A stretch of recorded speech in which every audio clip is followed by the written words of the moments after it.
Hi. So today I wanted to talk about this aspect of healing that I think most people don't really talk about. And when they do talk about it, they talk about it in a context that has nothing to do with healing, which is this idea that there's an aspect of healing that is spiritual warfare. So a lot of people who talk about spiritual warfare, depending on your point of view, and what side you think you're on, you either might be Muslim, Christian, or waiting for the Galactic Federation to do something or whatever, right? And you might be seeing your reality in those terms. Is it pro your point of view, against your point of view, and everyone else is asleep, right? Everyone else who doesn't share your point of view is asleep. So depending on where you're coming from, even the concept of spiritual warfare might mean completely different things. But I'll talk about how I see spiritual warfare in the context of your healing journey. So in my opinion, if you're healing, what you're actually doing is raising your vibration in what I would call a permanent way. So anything physical usually does not permanently raise your vibration, like eating healthily or doing asanas or reciting a mantra or going to a healer. These kinds of external things might have a temporary effect that you can then take advantage of and use in some kind of way in a longer term plan that you have. But simply relying on these external things does not raise your vibration, in my opinion, because your vibration is lower than you want it to be because you accept low vibrations in your system. So what must happen is you have to reject these vibrations from your system. And these vibrations are anger, fear, sadness, shame, guilt. Those are the vibrations I personally see that lower people's vibrations. And shame is the first. Shame is what forms an ego on a baby that formerly did not have an ego. And as you know, ego is like the source of all your problems, right? Like all of your suffering come from your ego. Very rarely are people suffering because they stubbed their toe and it's a physical sensation. Most of the time, if you're suffering, it's because it's all in your mind and it's how you think about yourself and how you perceive the world, and something happened and now your feelings are hurt or whatever. So your ego is the beginning of all of your suffering. That has to do with the kind of suffering that's not purely physical. And shame is what forms the ego. Ego is a result of self-hatred. Ego is the result of not feeling safe in your environment and then kind of like blaming yourself and then creating this mask to fit into your environment, right? And then after shame can come guilt. And after shame can come all the other, the anger, fear, and sadness. So these low vibrational energies can develop sentience, which then means that they're entities. So can you have anger without being entitized? Yes. But if you keep the anger fed for long enough, it becomes entitized. And then you have like a thing with a will to survive living in your body, like a parasite. And this is what lowers your vibration. And this is what causes you to have to go on a healing journey. So if you're going to like talk therapy, it's probably because what you're thinking causes pain. Going to a therapist and talking from your current vibration usually doesn't make you jump up in vibration, because whatever you're talking about feeds your ego, usually, and it feeds whatever's in your system. So if you have a shame entity and you feel bad about yourself, talking about how you feel bad about yourself just makes you keep feeling bad about yourself. Doing some sort of pseudo new age spirituality where you just never think shameful thoughts, that also doesn't work either, because number one, that's only what you're conscious of, is not what you're unconscious of. And what you're unconscious of is like way, way, way more present in your system. And also you just really need to remove this energy from your body. So how can you do this? A lot of times, you can have certain kinds of sessions where a lot of energy moves out of your body. I mean, there's tons of different kinds of sessions you can have. But again, you don't want to rely on those external things. It really has to do with the internal first, right?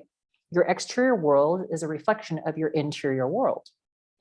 So if you do external things, but don't work on the interior world, then you're doing short-term, low gain kinds of activities that you would have to like keep doing for the rest of your life. Like if you rely on asanas to have a high vibration, first of all, you're not going to get at the highest vibration you could possibly get at based on who your true frequency is, that's my opinion. You don't have to agree with me. And you'd have to keep on doing the asanas, right? You have to keep on doing those external things if that's what you're using to blip you up slightly for a period of time. Hardly do you do like, one recitation of a mantra one day and you feel the effects, 3 years later. Whereas what I'm talking about working on the inside, oh yeah, you totally feel it 3 years later. It's even more set in at a higher vibration 3 years later. What it has to do, in my opinion, is making decisions for yourself that reflect your true self and standing by them no matter what. And what can happen is your entities start psychically attacking you. And what can happen is your life might start to fall apart in some kind of way. Like your best friend is no longer your best friend. Because your best friend matched you when you were at a lower vibration. So if you go to a higher vibration, you can't count on your friend coming with you unless they go up in vibration at the exact same time, at the exact same rate, to the exact same place, So your best friend who previously seemed like a great support of who you are, now they actually kind of seem like your enemy, and they start to do things and say things that are psychically attacking of you. And this can really suck, right? And if you're uncomfortable leaving this relationship, you will unconsciously stop your healing and stay at a lower vibration. So how the spiritual warfare thing comes into being it's really interesting. There's this idea that you are good, and everyone wants to think that they're good. And in many ways, as soon as a thing is created, it can be considered good. So, this may or may not resonate with you, but if you have a wide open forest, that's good, right? But if you build a house in that forest, destroying a part of the forest, that might be considered bad for the forest. But once the house is created, the house itself thinks of itself as good, right? If you live in that house, you think of it as good. So if somehow the house gets destroyed by a storm, you might think that's bad. So the destruction of something that already existed can often be considered bad, no matter how good or bad that original thing was. So just something existing, just anything existing, even like disgusting mold, anything existing can kind of be considered good.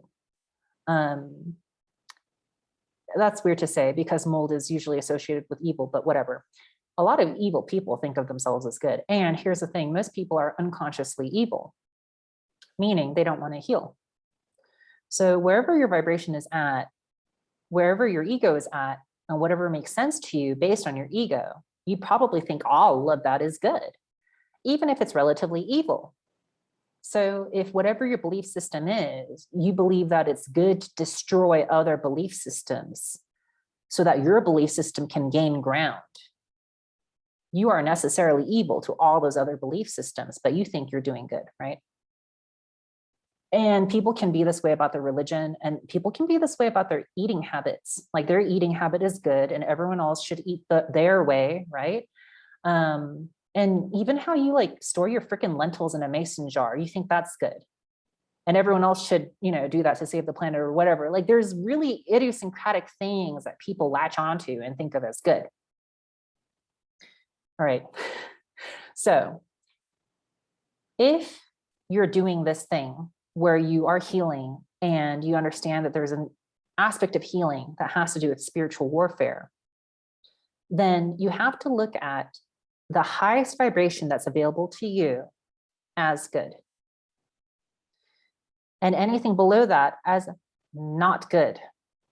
So you have to leave your ego. You have to see wherever you're at is not good. And you have to see a higher place as your new good, right? Therefore, anything that is contra or against or feels uncomfortable with that higher new vibration for you, that is bad.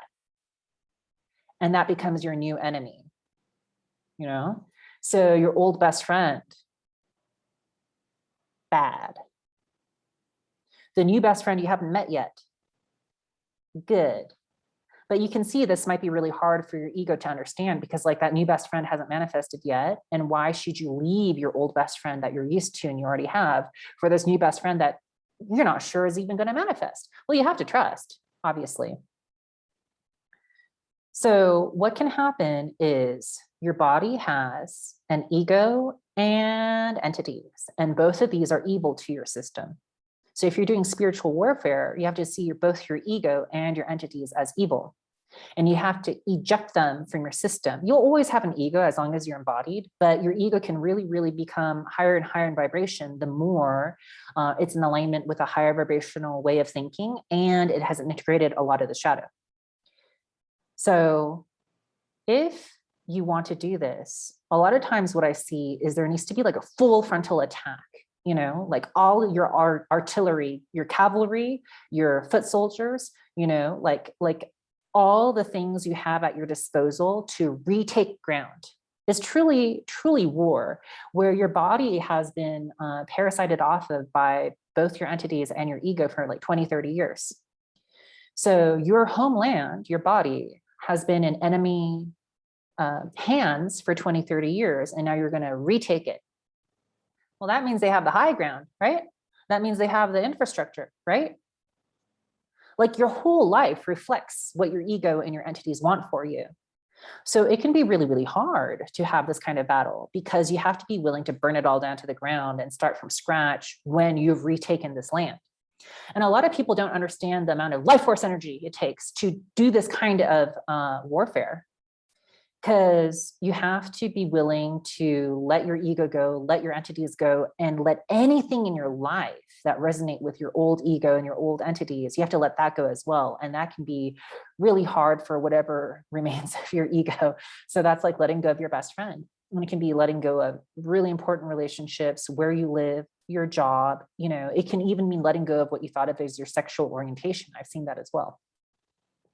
So as you can see, there's sort of like a destructive process that people, if they think their old ego is good, the house I built in the forest is good, they're not going to like it if a wildfire comes to take it down.